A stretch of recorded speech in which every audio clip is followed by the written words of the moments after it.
दोस्तों आज हम आपको हिंदुस्तान के जिस राज्य के सफर पर लेकर जा रहे हैं, उस राज्य को चाहे आप प्यार करें या ना करें, लेकिन इस राज्य को कोई नजरअंदाज नहीं कर सकता। भारत का वो राज्य जिसने दुनिया को शून्य से परिचित कराया, पूरी दुनिया को गणतंत्र का मूल मंत्र भी इसी राज्य ने समझाया। दुनिया का सबसे बड़ा वाईफाई जोन भी इसी राज्य में है। किसी ने सही कहा है कि गरीबी की भट्टी में तप तप कर महान लोग बनते हैं, और इस राज्य ने भी गरीब होने के बावजूद दुनिया को कई महान चेहरे दिए हैं। भारत में सबसे ज्यादा IAS और बैंक के PO भी इसी राज्य से हैं। दोस्तों ये वही वो राज्य है जहाँ के 12 साल के बच्चे ने IIT एग्जाम क्लियर कर लिया, और ये वही जगह है जहाँ के बच्चे गरीबी में पढ़कर भी इतने आगे निकल जाते हैं। हम बात कर रहे हैं माता सीता, गौतम बुद्ध, गुरु गोविंद सिंह जी और हमारा अपना बिहार के बारे में। भारत का वो राज्य जहाँ कवि कोकिल विद्यापति जी का जन्म हुआ, जहाँ देश के पहले राष्ट्रपति राजेंद्र प्रसाद जी का जन्म हुआ। तो फिर देर किस बात की, अपना सीट बेल्ट बांध लीजिए अच्छे से और निकलते हैं बिहार की एक शानदार सफर पर। दोस्तों बिहार वो राज्य है जिसे प्राचीन काल में मगध के नाम से जाना जाता था, और इसकी राजधानी पटना को पाटलिपुत्र के नाम से।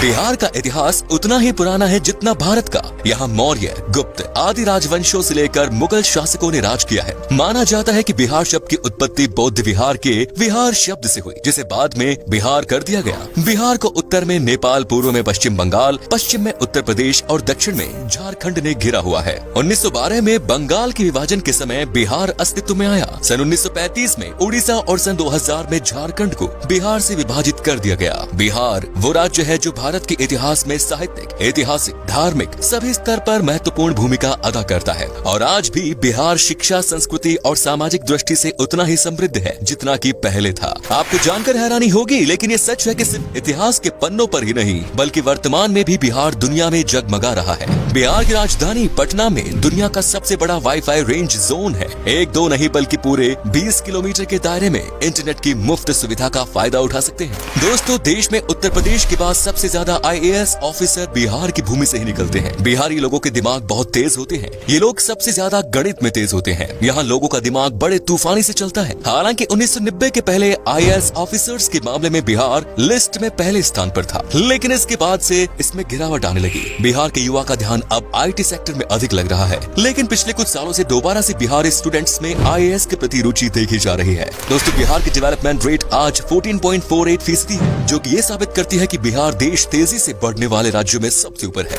बिहार आज शैक्षिक स्तर पर केरला के शैक्षिक स्तर को टक्कर दे रहा है, बल्कि ये कहना भी अनुचित नहीं होगा कि बिहार में लिटरेट लोगों की संख्या केरला के लोगों से ज्यादा है। दोस्तों बिहार में कृषकों की बात करें तो वहाँ कोई किसान इतना मजबूर नहीं होता कि उसे आत्महत्या करनी पड़े। दोस्तों बिहार एक ऐतिहासिक राज्य है। इसके रंग रंग में इतिहास की वो बूंदें छिपी हैं, जो आज भी बिहार की महत्व की सुगंध न सिर्फ देश में बल्कि पूरे दुनिया में पहुंचाती है। इतिहास आज भी बिहार के महत्व की गवाही देता है। इतिहास के पन्नों से बिहार को हटा दिया जाए तो इतिहास का अस्तित्व ही नहीं रह जाएगा। देश के सबसे पुराने हिंदू मंदिर से लेकर बिहार अपने आंचल में और भी कई रोचक तथ्य छिपाए पड़ा है। ऐतिहासिक साक्ष्य को प्रमाण माने तो ईसा से लगभग 6वीं सदी पहले बिहार के वैशाली में ही गणतंत्र की पहली बेल लुकी थी। जब लोगों को गणतंत्र का अर्थ नहीं पता था, तब उस काल में वैशाली में देश की ही नहीं बल्कि दुनिया के पहले गणराज्य की आधारशिला रखी गई। संसद प्रणाली भी वैशाली में मौजूद थी। बिहार वो राज्य है जिसने आजादी के समय भारत छोड़ो आंदोलन में महत्वपूर्ण भूमिका निभाई।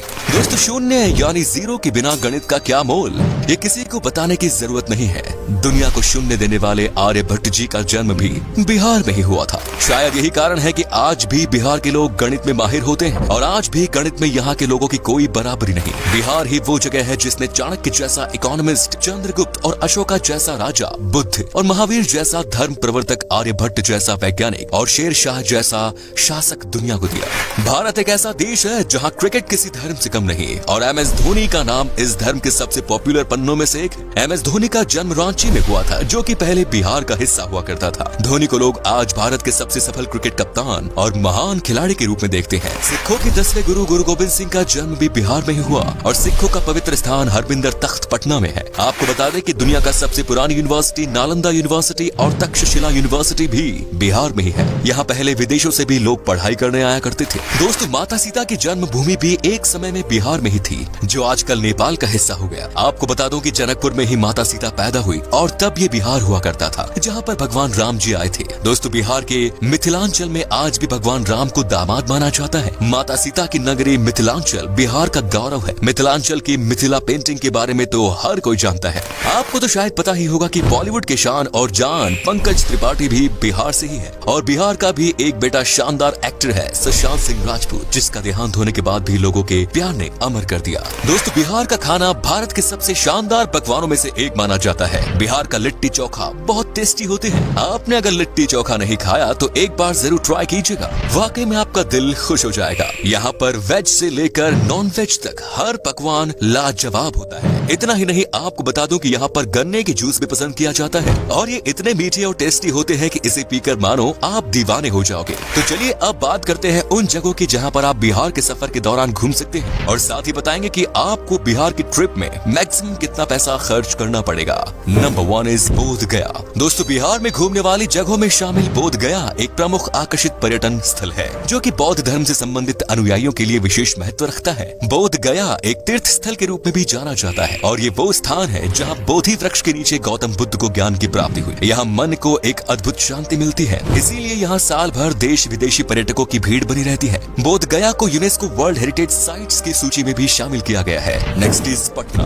बिहार राज्य में गंगा नदी के दक्षिणी छोर पर स्थित पटना पर्यटन स्थल बिहार की राजधानी है और पटना को एक ऐतिहासिक और आकर्षित पर्यटन स्थल के रूप में जाना जाता है। पटना शहर धार्मिक दृष्टि महत्व के साथ साथ आध्यात्मिक महत्व भी रखता है। बिहार के पटना को सिखों, जैन, हिंदू और बौद्ध धर्मों के तीर्थ स्थलों का प्रवेश द्वार भी माना जाता है। उत्तर भारत के सबसे बड़े शहर के रूप में विख्यात पटना तारामंडल, हाईकोर्ट, पटना साहिब गुरुद्वारा, पादरी की हवेली और सचिवालय भवन जैसे आकर्षण से भरा हुआ है। Next is Madhubani. बिहार का आकर्षित शहर मधुबानी एक प्राचीन शहर है जो कि मधुबानी कला और संस्कृति के लिए जाना जाता है। मधुबानी शहर का उल्लेख रामायण काल में होने की पुष्टि की गई है। मधुबनी शहर अपनी शानदार चित्रकारी के लिए जाना जाता है। आपकी जानकारी के लिए बता दें कि सीतामढ़ी और सुपौल मधुबनी के प्रमुख व्यापारी क्षेत्र के रूप में जाने जाते हैं। Next is Nalanda. बिहार के तीर्थ स्थलों में शामिल नालंदा बिहार की ऐतिहासिक जगह है। नालंदा प्राचीन काल की सबसे पॉपुलर तीर्थ स्थल है जो कि संस्कृति, आध्यात्मिकता, इतिहास, वास्तुकला और पर्यटन का जीता जागता उदाहरण है। नालंदा यूनिवर्सिटी यहाँ का प्रमुख आकर्षण है।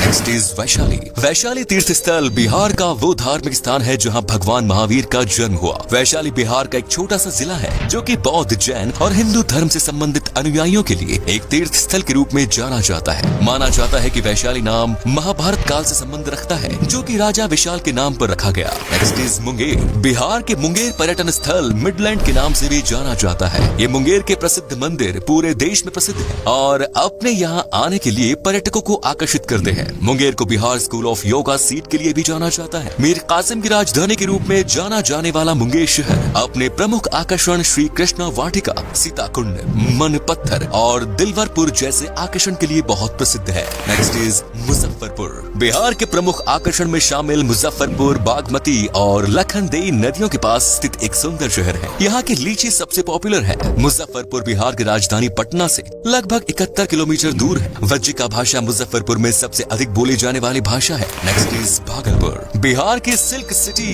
के नाम से प्रसिद्ध भागलपुर एक ऐतिहासिक शहर है जो कि पावन गंगा नदी के दक्षिणी तट पर स्थित है। भागलपुर बिहार का तीसरा सबसे बड़ा शहर होने के अलावा यहाँ के प्रमुख शैक्षणिक संस्था के लिए भी जाना जाता है। भागलपुर के प्रमुख आकर्षण विक्रमशिला गंगेटिक डॉल्फिन सेंचुरी है जो कि पर्यटकों को अपनी ओर आकर्षित करता है। बिहार का भागलपुर अपने रेशम के उपयोग के लिए पहचाना जाता है। Next is Pawapuri. बिहार के धार्मिक स्थलों में शामिल पावपुरी नालंदा जिले में स्थित है और जैनियों के लिए किसी तीर्थ स्थल से कम नहीं। आपको बता दें कि पावपुरी शहर एक समय में मौल महाजनपद की संयुक्त राजधानी के रूप में जाना जाता था। पावपुरी वो धार्मिक स्थान है जहां भगवान महावीर को 500 ईसा पूर्व में दफनाया गया था।